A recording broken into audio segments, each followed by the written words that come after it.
PG&E's monopoly territory is home to 17 million people. Families already struggle to pay their bills. PG&E was convicted of 91 felonies. Really? I mean, what's next?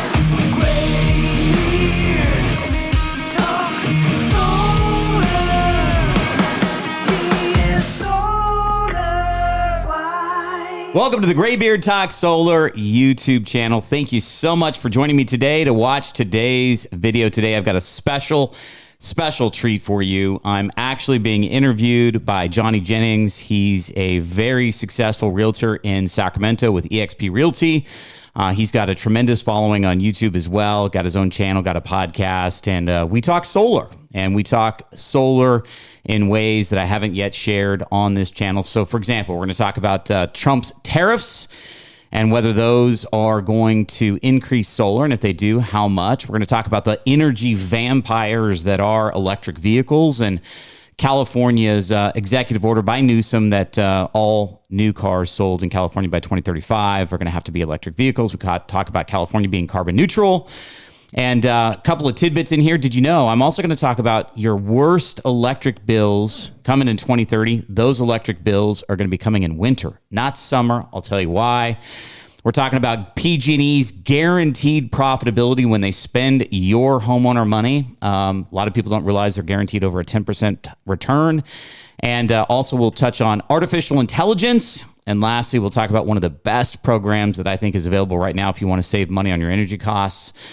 You don't have to get a loan, don't have to write a check. System gets installed for you, and we can cut your utility bill in half for a system you didn't have to buy and a loan you didn't have to get. So stay charged. You might want to even take notes on this particular show. And if you like the channel, please like, share, and subscribe. We would love to have more people following the channel and getting more solar informed. We call it getting more solar wise. So let's jump into the interview with Jennings. I hope you enjoy. I heard this joke from this. It's this dad joke, and it goes, "The next 6 months are going to be terrific." That's right. Right?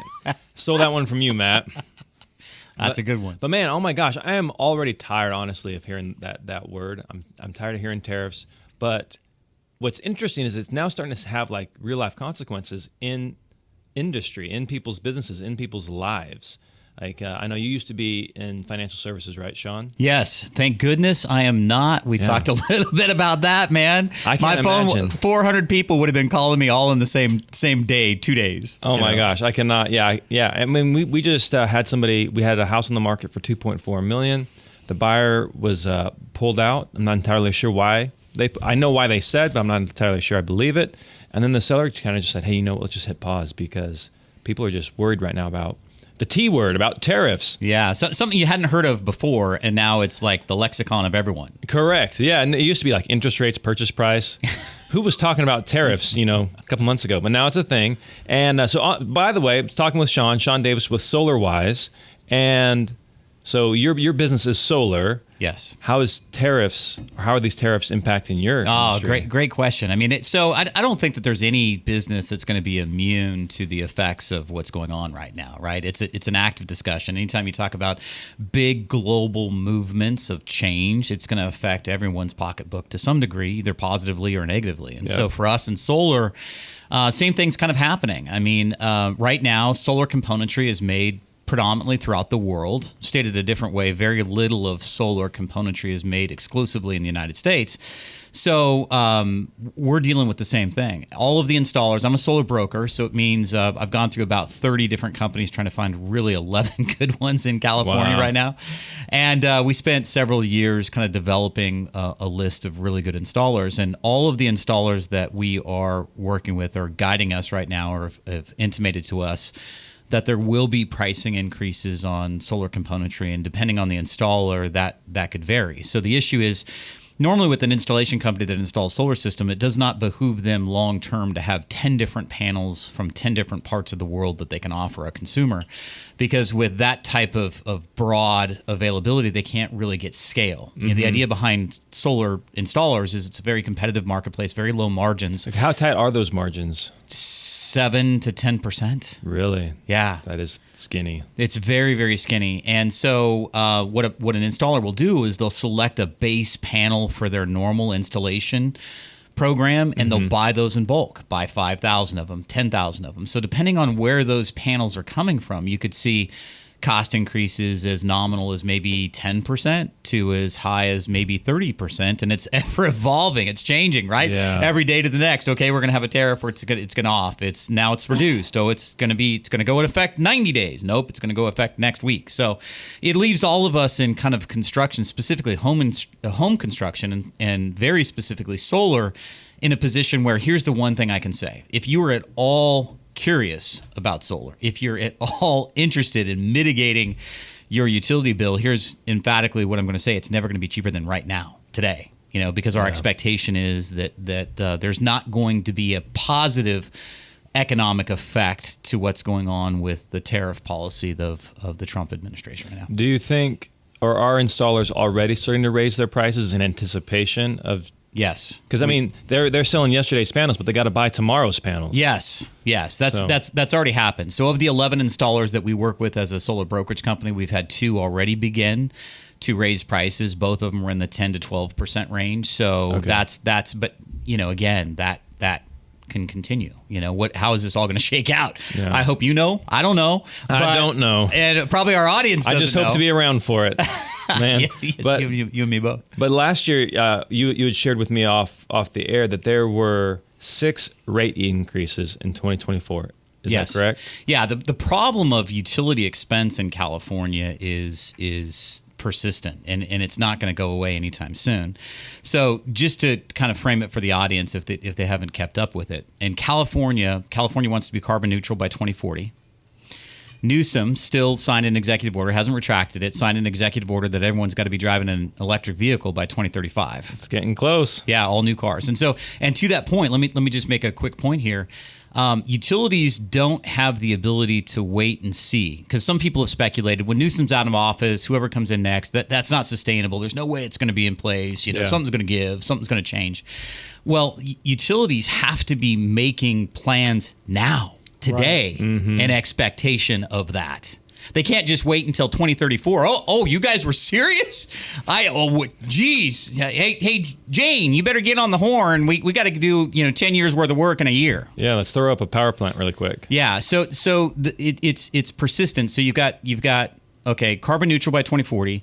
Everyone driving electric vehicles by 2035. And let me make a point here for those that may not know. If you drive 50 miles round trip in a fully electric car, so 100 miles total in a day. Yep. Bring it back home and charge it. You'll use about the same amount of energy that it takes to power a home in California for a full day. Oh my gosh, I have a friend, and she was saying, I don't know if it was you or our solar repair guy, but she was asking him, like, my solar bill has gone, or my electricity bill has gone through the roof. I had panels installed in my house, and then I had panels installed in the yard because she's on some acreage, right? Mm-hmm. And my my electricity bill keeps going up. And he asked her, well, what kind of car do you drive? And she's like, an electric Hummer. And he's like, well, that's probably your problem, right? So, That thing's got one of the biggest batteries out there in terms of the size. But let me just, so an average Tesla, 100 kilowatt hour battery. okay. Drive about 300 miles. So if you do that 100 miles, you're going to use about a third of it. So you're going to use about 33 kilowatt hours to charge it back up again. The average home in California uses 31. So you imagine every little Tesla that you see out on the road as being a house in terms of its ability to consume energy. Mm-hmm. I mean, they're energy vampires. Crazy. That's what they are, energy vampires. And so if every car now is electric, and here's the other thing, California right now sources 31% of the energy that it needs from outside the state. We can't handle what we consume today, yet they're stepping on the gas. Carbon neutral by 2040. What does carbon neutral mean? I've never understood It means that. you're offsetting the amount of carbon emissions that you're putting into the atmosphere with carbon credits. It means, like, for example, that's part of the reason that Tesla has done so well. They get carbon credits because they're selling a vehicle that doesn't have any emissions, right? So carbon neutrality means that it's almost like not having a footprint when you're walking in the sand. You're not doing any detriment to society, to the planet, because you've mitigated that with other policies. So That's what they're really trying to do, is be carbon neutral. The first state in the country to be carbon neutral by 2040. Crazy. So in that vein, for example, California Air Resources Board implemented a law that by 2030 you won't be able to, in California, on new houses or retrofit houses, get a natural gas version of a furnace to heat your home or a hot water heater. Everything will be electric versions of those in 2030. So what's important for the audience to understand is heating anything takes about 3 to 5 times as much energy as cooling anything. So heating air is more costly energy-wise than cooling air. I give that as context because most people that are listening to us to right now, the biggest utility bill you get, the most onerous, the most painful one It's in the summer. is in the summer. Yeah. Imagine a far more painful one in winter. Yikes. Right. Oh my gosh. Imagine 2 to 3 times. You're just filled with good news over there, Shawn. Well, there is an answer. The good news is solar's cheaper than PG&E. Like I do think that that's the only way that people will be able to have affordable electricity. I actually did a show recently. I called it The Inevitability of Solar in California.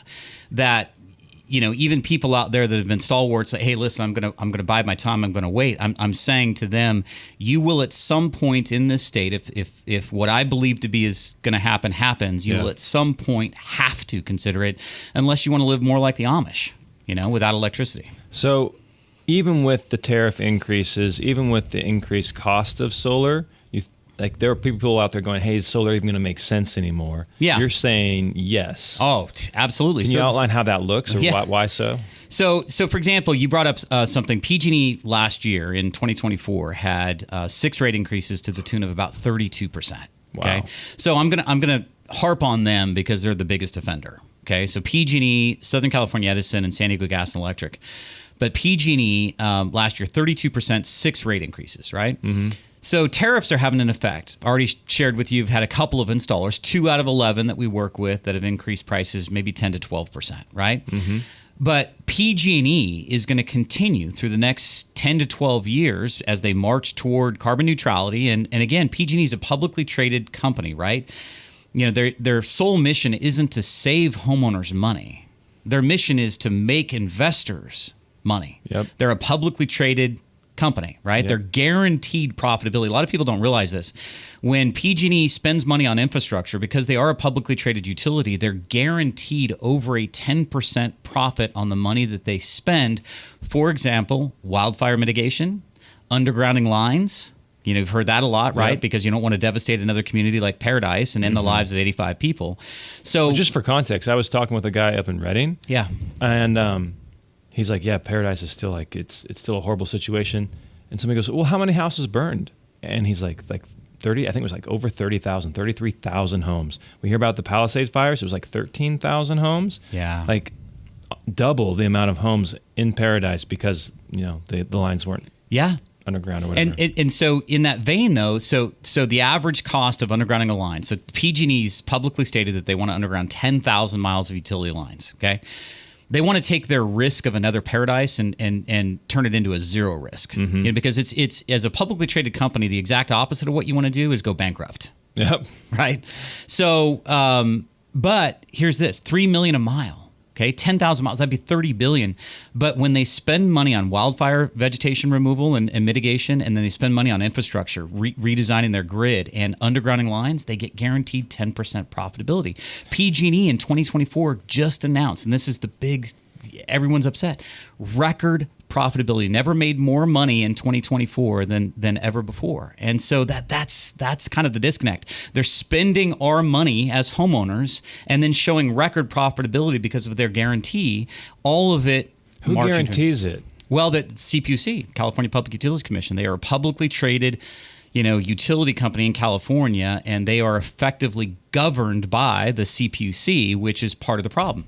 The California Public Utilities Commission has allowed them to continue 6 rate increases last year. They wouldn't have been able to do that without the CPUC being on board. So it's kind of like, I don't know what it does, what the name of the agency is for insurance, but the insurance agency authorizes whether or not insurance companies can raise their rates. Yes. The CPUC is the same thing for utility companies, but it sounds like they're having a better time getting rate increases than the insurance companies Well, are. here's the thing. Like, if I'm brutally honest, I've said this many times on my show, my radio show. I think that they're all in cahoots with each other. It's because the CPUC, in other words, I can't remember the legislator's name, but there was a legislator in California, Republican legislator, that authored a bill that he wanted to prevent CPUC members from affiliating with the utilities after their tenure with the CPUC was up, because it was so persistent that board members would end up in high-paying, high-influence roles at the utility. Wink, wink. Hey, Jim, you're at the CPUC here. Listen, we want to advance this program where we're going to spend $30 billion of homeowners' money, but we're going to make $3 billion. But here, if you just vote yes, we got this cushy job waiting for you when you're done with your tenure. We'll take care of you. Yeah. Little wonder. I was just reading an article the other day about how much they'd contributed. PG&E had contributed to Newsom's either re-election and bid campaign, $2.5 million. Wow, that's major money. So to me, to answer your and they wouldn't question, spend that money unless there was going to be potential for there's return. Influence peddling, right, to some degree. So here's the point. Energy prices in California are not going to go down. I think it's foolish, and I think it's unfathomable that you could sit here and think that PG&E is ever going to get less expensive. As a publicly traded company, they're going to continue to get more expensive. Solar will get more expensive, but at a fraction of the cost compared to utilities. Because so they're both increasing, but the utility companies are going to way outpace what solar increases are. Let me give you an example. When you think about solar, okay, right now as it relates to the energy costs that are out there, okay, PG&E. So we have a program right now where companies will give a homeowner a solar system, install a solar system with batteries, okay, zero out-of-pocket cost to the homeowner for that system. Okay. It's called the Power Purchase Program. Yep. You're not buying the home. You're not buying the solar. You're not renting the solar. You're not getting a loan for it. You're just simply allowing somebody to install a system at your property, and you're going to buy the energy from it. Okay. These programs right now are literally cutting most people's utility bill in half for a system that they didn't have to buy and a loan that they didn't have to get. Okay. So when you compare that to the cost of PG&E energy, so most people's utility bill, for example, with PG&E, if you look at the detail of your utility bill, you'll see two big charges on the electricity side. You're going to see a charge for generation, and then you're going to see a charge for delivery. Okay. Let's say you use $200 worth of monthly electricity from PG&E. So that was what it cost for them to generate that electricity. PG&E will then charge you $400 to deliver it to you. So $200 plus $4, you got a $600 utility bill for only $200 worth of energy. So the big cost is getting the energy to your house.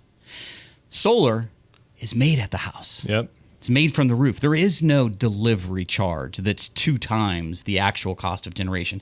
It's just the generation charge. And so some people said to me, hey Shawn, this sounds too good to be true.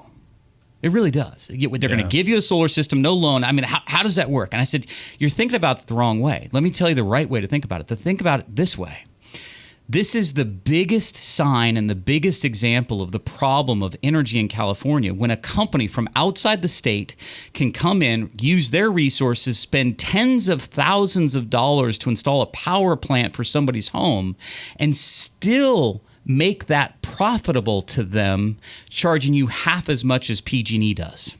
Yeah, that's a good that reframes it clearly. That this is not too good to be true.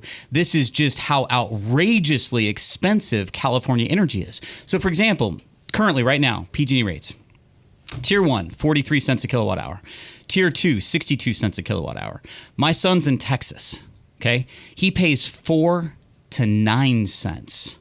4 for Tier 1, 9 cents for Tier 2. PG&E's at 43 to 62 cents. Holy moly. That's a problem. Why is it so much cheaper in Texas? It's just it's not PG&E for one thing. Yeah. So PG&E is pretty much a monopoly in the state of California. I mean, they really are, because of their utility grid infrastructure. In Texas, you go in there, there's 30 different utility companies that sell in Texas. So to me, it's a more competitive market that way. PG&E just has a monopoly on the generation. Their assets go back to 1905. Hydroelectric power is where they really started. They captured watershed off the Sierra Nevada mountains to make energy, and their utility grid is what's the monopoly. It's not because you could, like with PG&E, you can get Pioneer energy if you're up in the foothills. Okay, people say I get my energy from Pioneer. That's how they escape being a monopoly on the generation side. Yeah, you can get it from Pioneer, but Pioneer has to use their utility grid infrastructure to deliver it to your home. Got it. That's where they have the monopoly. They have the monopoly on the rail lines, not on the goods. Think of it that way. Going back to the industrial age. But there's already not enough like generation in the state. We're already having to import energy to meet our current demand. What does that look like with like the rise of like AI and just an increased energy consumption in general? Like how are we going to have brownouts? Are we going to have days where we just don't have electricity? Like, I need a house battery? Like, what does this look like? Well, let me consult my crystal ball, and I'll be able to tell you, right? So Sure. we're living in a crazy age, right? So to think about how pervasive an effect artificial intelligence has already had in just 2 years. Yeah. Okay. Then think about the next 10 years, what's going to be possible. So, for your listeners, I would encourage them to Google this. The big companies out there, Meta, Google, Facebook, Google, Meta is Facebook, Amazon, many others. Microsoft.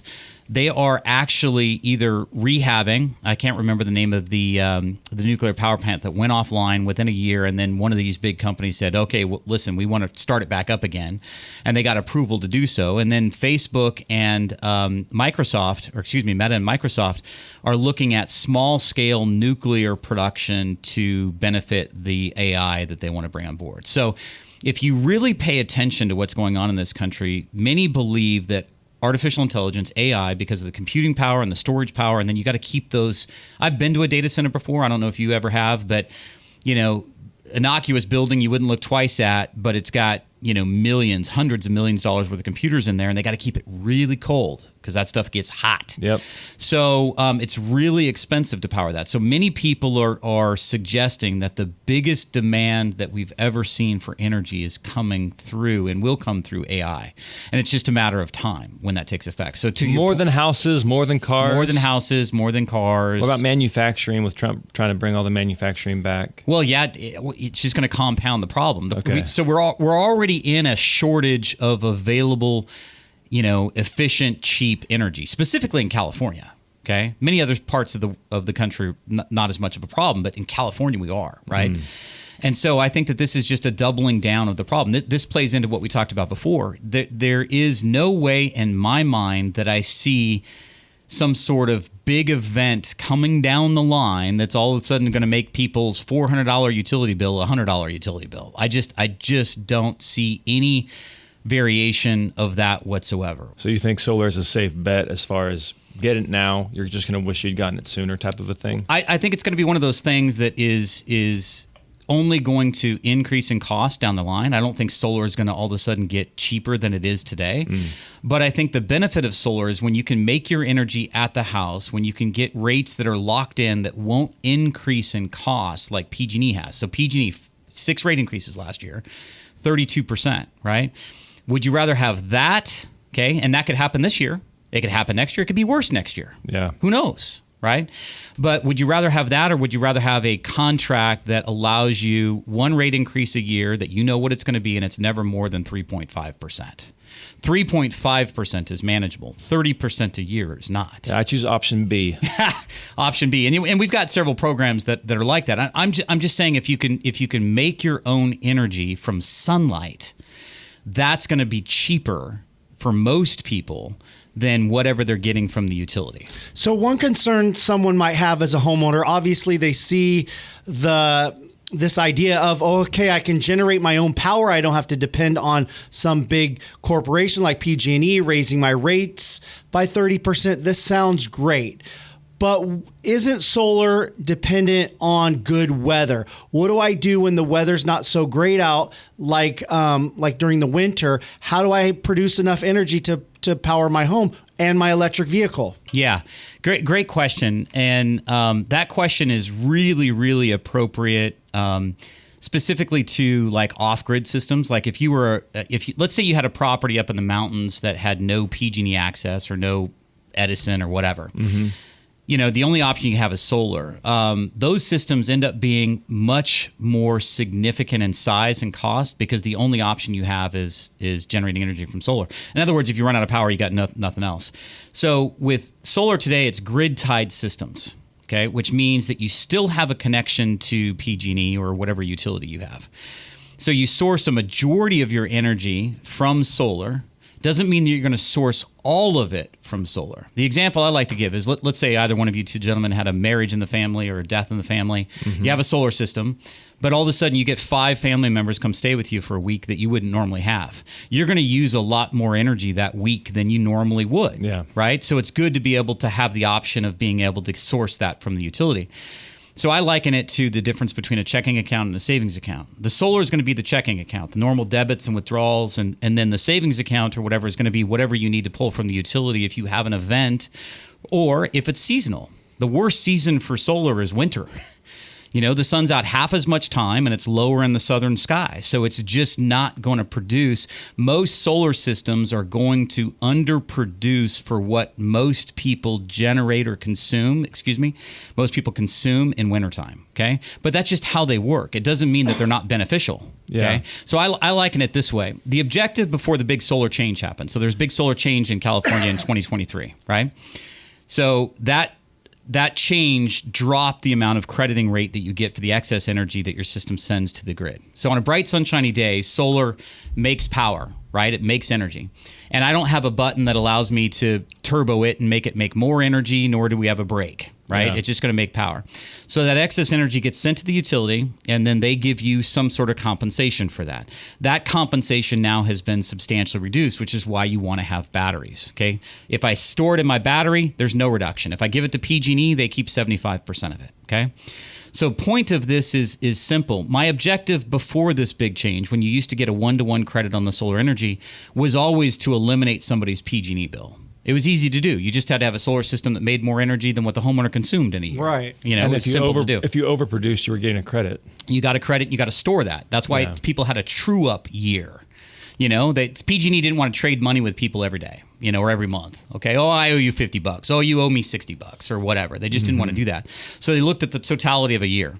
But point being is that with solar now, the objective used to be mitigating completely the utility bill. I tell people all the time, the objective with solar today is not eliminating 100% of your exposure to PG&E, but it's making the biggest dent that you can make in PG&E's cost for you as a homeowner without overbuilding a system where indirectly they become the major benefactor. Because I've seen people, let's throw on more panels. Next thing you know, they got this massive system that mostly benefits PG&E because once the batteries are charged up, all that surplus energy is being sent to them and they keep 75% of it.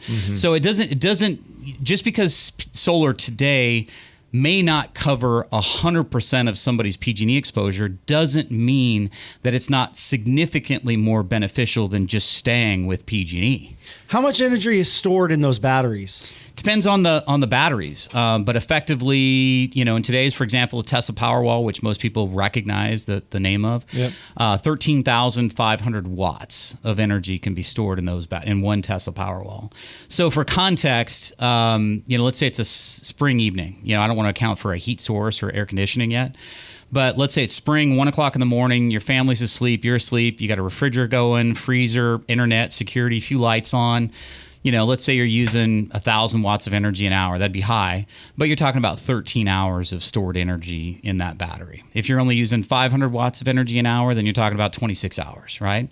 But you fast forward to summer, most AC compressor units, 4-ton, 3-ton, 5-ton, whatever, 2,500 to 3,000 watts of energy an hour. Wow. So, that might only be 4 or 5 hours of continuous runtime on an AC unit in that case. But the good news about summer is that you're only bridging 8 hours of darkness, right? Yeah. Versus in winter, you're bridging 16 hours. But now I'm thinking, now you got me freaked out about like utility bills. Like normally people are like, okay, the summer, you got the pool pump going, you got keep the house cool. Now I'm worried about what an all-electric house utility bill would look like. Yeah. Even because now you're generating less power to offset the cost of the electricity. I see it every day. I see it all the time. I mean, we deal with homeowner after homeowner that is, let's say, aged, retired, older, okay? And some of these people don't realize that the smallest little energy vampire that exists today is those dish space heaters, right? So some people supplement by having those dish heaters around their house or sit in front of one or whatever, and they don't realize how much energy. And all we got to do is we'll call PG&E and we'll look at their utility bill, and you'll see a big spike in winter. That's the hardest problem to deal with in solar because winter's the worst season for solar. Yeah. Right. So make hay while the sun's shining type of a thing. Yeah, make hay while the sun's shining. You got it. And then wait it out through the winter. But so at the end of the day, solar's still a good idea. Yes. What are some of these programs? Because you said there's a number of programs where obviously people can go out and finance them, or they can buy the systems outright. Yeah. But if somebody wants to get involved in solar at a no or low cost option, what does that look like? I think that one of the best programs, so and I just recently talked about it. I'm glad you asked this question because I want to be very candid. I used to rail against these power purchase programs about 2.5, 3 years ago. Okay. Used to say, stay away from them, nothing good. You know, if you own your house, own your roof, own your power kind of thing. I was a big advocate after 22 years of being a financial advisor, a big advocate for owning the system. But keep in mind, 2.5 years ago, we had rates at 0.99, 199%. I mean, it was easy to finance something if you wanted to. We didn't have inflation has been, or let me say it differently, solar has been on the front lines of inflation. You got a lot of metals, a lot of componentry that's affected by inflation. So in the last 2.5 years, the cost of solar has gone up, and then financing has just become super expensive. Solar is a high-risk financed asset for companies that lend against it. Not for the reason you would think. It's not normally because of the credit borrower, defaulting per se, but it's the fact that as soon as they install that system, they're underwater by probably 50% because half the cost of solar is labor, right? You never recover that. So if somebody doesn't pay you, now you got to try to take back your used solar equipment. Could I talk you into somebody else's 3-year-old panels that they didn't defaulted on the loan and now company took back, or would you rather have new ones? Right. Yep, new. So the risk is that you don't have any significant collateral. So real rates of solar financing right now, beyond mortgage rates. What are mortgage rates right now? 6.5? Yeah, mid-6s, depending on what you're doing. Yeah. So best you can do in solar, maybe is 8, realistically closer to 10. So that's where really the advantage of, I think, power purchase programs play today is that power purchase programs are simply outlined this way. Instead of buying a system, instead of financing a system, instead of leasing a system, just buy the power that solar creates from somebody else that owns it. It's called a TPO, third party owner program. Okay, you don't own it, so you're not responsible for insuring it. You're not responsible for maintaining it. You're not responsible for monitoring it. The warranty. So for example, with the warranties with batteries are critical to the solar equation today, right? Tesla's manufactured warranty on a Tesla Powerwall 3 is 10 years. Okay. Life expectancy, I hope you get 15 out of it.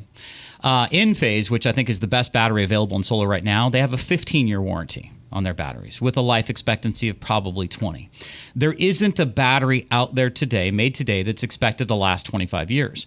But with a power purchase program, the length of those programs are a 25-year power purchase program, and they'll cover all of the componentry for that 25 years. Including the batteries. Oh, wow. So I say to people that buy a system, buy solar, pay cash for it, I said, listen, you need to have a sinking fund or plan to have some sort of money available to replace the batteries at some point because they won't last 25 years, right? Yeah. But with a power purchase program, they insure it, monitor it. So let's talk about those two things, okay? And then we'll talk about the battery replacement. If I insure something, is the cost of insurance over the next 25 years likely to increase? Absolutely. How about the cost of human capital over the next 25 years? Monitoring, sending crews out there, Most probably. definitely, yeah. And then the solar componentry is going to wear out eventually. It's going to need to be replaced. So that's why these programs have a 3.5% escalator, is they have to account for insurance, human capital, and replacement issues, okay? But everything else is covered by the program. So if you can have a third-party owner system, if you can have a solar system installed at your property, roof or ground mount, give you 2 to 6 batteries along with it, and then all you have to do is buy the energy that the system produces, like you do from PG&E, but the cost of it is meaningfully cheaper. I shared with you earlier in the last segment that PG&E right now, Tier 1 rates are 43 cents a kilowatt hour. Tier 2 are 62 cents a kilowatt hour. Many of these power purchase programs, depending on how much energy you use, let me qualify this because somebody just checked me on this yesterday, and I'm very specific about what I say. Okay? I can tell. Yeah. Very specific. It is size dependent. Most of our clients are seeing their utility bill cut in half for a system that they don't have to buy and a loan that they didn't have to get and a check they didn't have to write. Okay. But that's for somebody that uses at least 11.6. So the average house's consumption in California, 12,000 kilowatt hours. I can't cut somebody's 4,000 kilowatt hour bill in half. Okay. Got it. So in other words, the lower the usage, the more challenging it is to cut it in half. The higher the usage, we can actually get under 50%. But so in summary, to be able to benefit from solar, to be able to mitigate the cost, to be able to not write a check now, because somebody asked me the other day, is it always best to pay cash for solar? And I thought about it, given my 22-year background as a fiduciary financial advisor, and I thought about it and I said, no, it's not always best. And they said, well, why would you say that? I said, well, if I was an astute investor and had capital that I was going to spend on solar, could I think of another place over the next 10 years where I might be able to get better than a break-even return? Because if you write a check for solar, realistically, 7 to 10 years is about your cost recovery. Let's err against the homeowners. Let's say it takes 10 years. So I'm at 10 years to get my capital back. Okay, You're break even. Break even in 10 years. Yeah. Now, if I took that same capital and put it into what we just talked about, AI, let's say, okay, is it likely over the next 10 years I might be a little better than just getting my money back out of that investment? Mm-hmm. Okay. And if that snowball rolling downhill is compounding, I can take the savings from the power purchase program, cut my bill in half, add it to that AI kitty, fast forward 10, 15, 20, 25 years, which bag is going to be bigger? The savings just because I paid cash for solar, or the bag of the investment that I took that money and instead put it someplace else? So that was the qualifier. Can you see? Go ahead, Matt. Can you see companies like PG&E getting into the solar industry? Well, you might be surprised that two of the largest solar farm originators in our local area are SMUD and PG&E. They're already in it. They like solar. They just don't want you to have it. They want to generate it so they can charge you for the free sunlight that they get. They love solar. They generate solar. California is the most solar adopted state in the country, and many of the utilities have solar farms and or benefit from it. They just don't. PG&E don't offer it to homeowners, to residents. Well, they offer it their from their own program. grids, but not from you personally producing it. Correct. Interesting. Yeah, That is interesting. That's a good question. Yeah, great question. The thing I like about what you're describing right here, though, is because so many times I go into a homeowner's house and they tell me, hey, I just had solar installed last year. It cost me $30,000, $40,000. So the house is worth this, but now we're going to have to increase it by $30,000 to $40,000 because, in their mind, that's an improvement, and you should get a dollar for dollar return on that. Mm-hmm. And sometimes life takes a crazy turn. They weren't planning on moving; they thought they were going to be there for a while, and they were going to, in 10 years, break even, and then 11, 12 years see a return on that initial investment. With this power purchase agreement, day one you start saving money. Yes.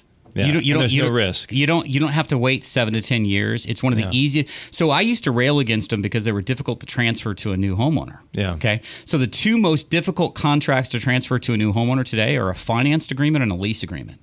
Okay. So power purchase has gotten easier. They have. Okay. Yeah. So finance and lease, you got to get somebody to fall in love with your house and then fall in love with your solar debt. Yep. Which people don't want to do. They'll negotiate with you and say to pay it off. Is what they want.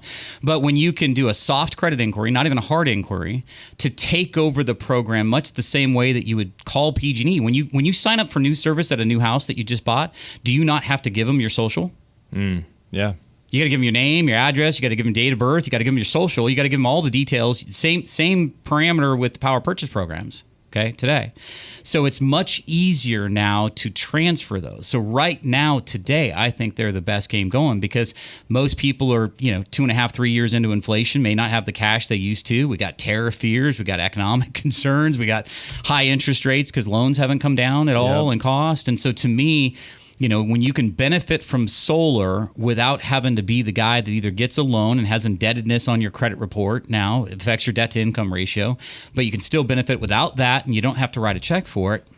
I mean, who wouldn't want to maybe do that? And that's one of the reasons why I would encourage somebody to text solar to 84503 if you're interested. Solar to 84503. Yeah. There we go.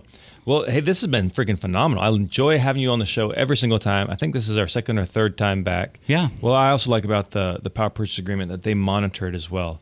Because I've heard horror stories of people buying solar houses with solar on them, and some of the panels aren't working, or the inverter's not working at all. Now there's at least somebody monitoring. There's some accountability there to make sure that this agreement you signed up for is taking place. You brought in something that I think is a really good point to this. Accountability from the perspective of most power purchase programs have some sort of minimum production guarantee. Let's say Matt was a skeptic and he says, "Hey, I'm buying this amount of energy. What's to say that it doesn't generate half of what they said it was?" Yep.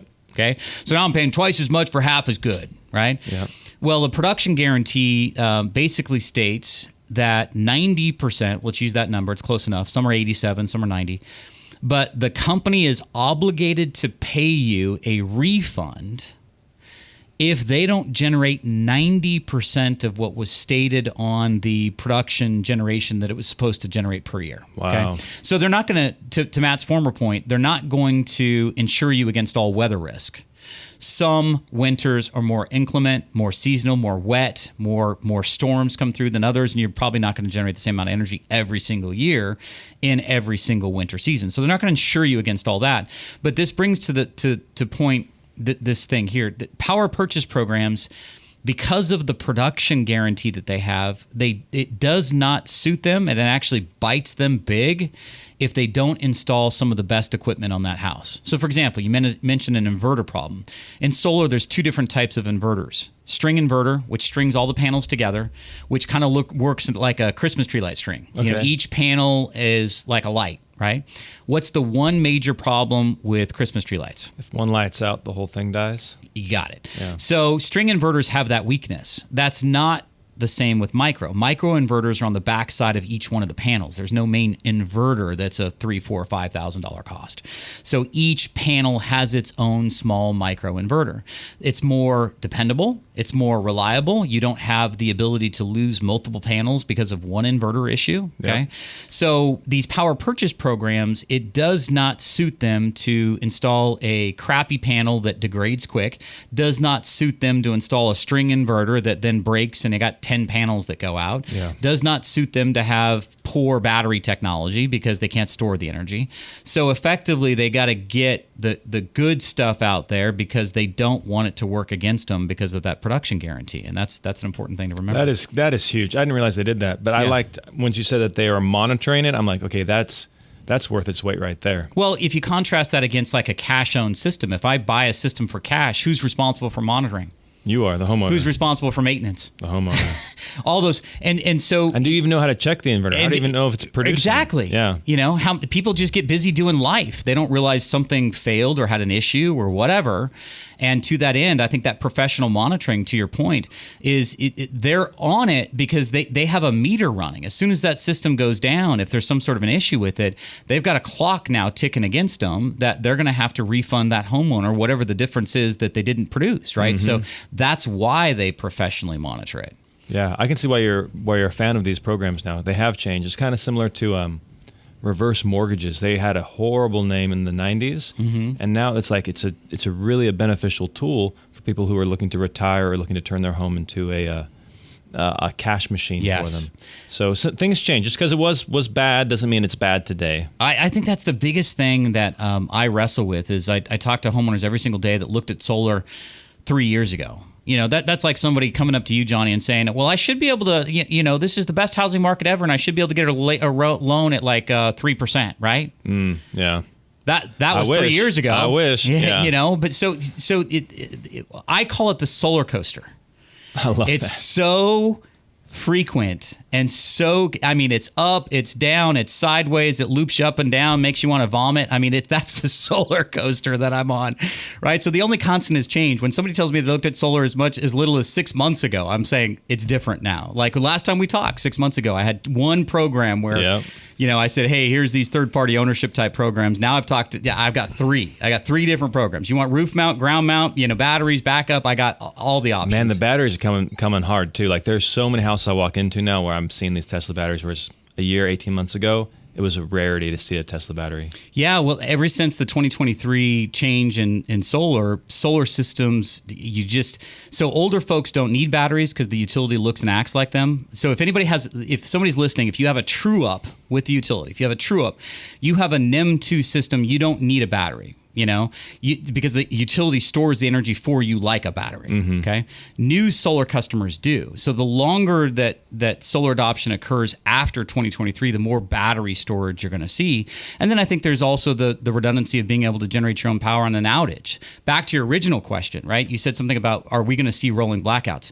I don't see how we meet the demand that's coming reasonably.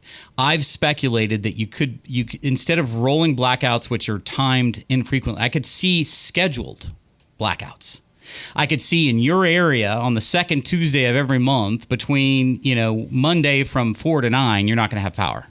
And just plan on it. Just plan on it. Trash day. Hey, Tuesday, you make sure the trash is out. How else is it going to work when they're building more houses, buying more electric cars, when we can't even meet the demand that we have now in this state, right? And they're stepping on the gas of making more demand, significantly more demand. Yeah.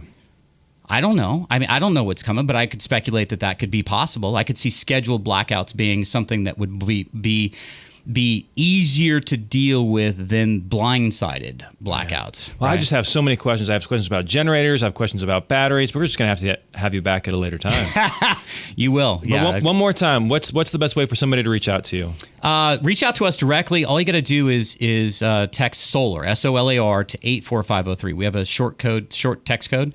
So if somebody wants to reach out to us directly, communicate with us. We're really knowledge first, information first. We're not high pressure. I'm not going to call you 80 times. We just don't work that way, right? So don't think, whoever's listening, don't think that reaching out to us is going to then give you a barrage of 30 solar companies wanting to talk to you. But if somebody texts SOLAR to 84503, that will get us in touch, or they'll get in touch with us, and we'll help them to understand what's out there, how it works, their property level concerns. I mean, the real three things that we looked at. We looked at individual, what are they trying to accomplish? What are they dealing with? Yep. Because right now, people are living more uncomfortably than they've ever lived in their own homes. People are suffering with temperatures in the summer that are greater than what they really want, suffering with temperatures in the winter that are colder than what they really want, because they don't want to or can't afford the amount of electricity that they need, right? So are you looking for more comfort? Are you looking for a better life inside your home? Property level concerns, and then how much energy are you using. Those three things are really what we're going to deep dive into initially, but we're very low key. We'll show you all the information, show you all of the proposals, find the best companies to work with. We've vetted these companies. How does an average homeowner know what company's a good one or a bad one, or know what might be jeopardized, the next one to go out of business? Yeah. This is what we live and breathe every day. So if somebody wants to do that, they can do that. And then another thing is, if somebody's just looking for more information, I've got my own YouTube channel, Graybeard Talks Solar. I've got about 25 videos on there. Great information. I talk about things like you're talking about, battery storage and outages and what's coming in California and stuff like that. So if somebody wants to check out the Graybeard Talks Solar YouTube channel, they'll find a lot of information there too. Fantastic. I don't know why it's Graybeard. I don't know what the origin story of that name. What do you mean? Yeah, exactly. Gray beard? What? Well, I hope you enjoyed that as much as I enjoyed doing it. That was an incredible interview with Mr. Johnny Jennings. And by the way, if you're looking for a top-notch, excellent, hard-hitting, very successful, will sell your home as quickly as possible kind of realtor, then reach out to Johnny Jennings at eXp Realty. And as always, if you very much enjoyed that particular interview, I'm going to have more of those types of things coming.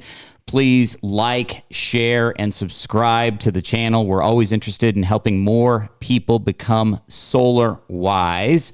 And as you watch the video, it doesn't matter whether you text solar to 84503 or YouTube to 84503. If you'd like to connect with us, either of those two words lead to the same place. If you text solar or YouTube to 84503, we'll be in touch. And I strongly suggest you do it. I think that there's a lot of pressure right now in solar. I think that there's a concern. I didn't even talk about this. This was news that happened after I did this interview with Johnny Jennings, but there's a congresswoman out of North Dakota that has authored a bill that would eliminate the solar income tax credit of 30%, which would make solar 30% more expensive for people that want to pay cash for it. And it would also eliminate some of these programs that I outlined in today's video interview with Johnny Jennings. So time is not on your side if you're interested in exploring solar. I do think solar is under attack. Better to look at it right now. The best time to save is today. So thanks again for watching the Graybeard Talks Solar YouTube channel, where a little wisdom goes a long way toward turning sunshine into some serious savings for you. Once again, don't forget to smash the like, share, and subscribe buttons, and stay charged, stay informed, and keep shining, my friends. Thanks for listening to SolarWise. Graybeard Talk Solar. Please visit our website, solarwiseco.com, to learn more. And we will see you next time on SolarWise.